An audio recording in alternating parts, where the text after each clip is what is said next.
வருகின்ற ஆகஸ்ட் 3ஆம் தேதி குலதெய்வம் அருளை பெற இந்த ஓர் எளிய வழிபாட்டை மட்டும் செய்துவிடுங்கள்.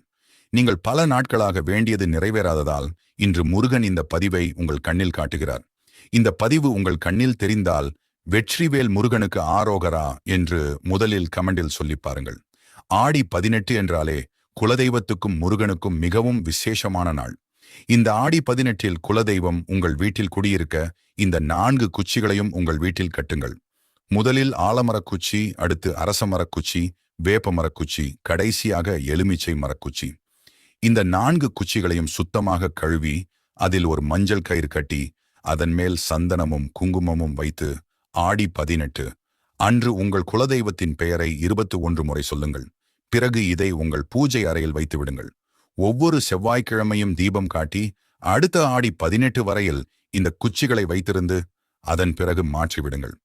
உங்கள் குலதெய்வத்தின் மீது நம்பிக்கை இருந்தால் குலதெய்வத்தின் பெயரை கமெண்டில் சொல்லி அப்படியே உங்கள் 5 நண்பர்களுக்கு ஷேர் செய்வதன் மூலம் குலதெய்வத்தின் அருள் உங்கள் குடும்பத்தை காப்பாற்றும்.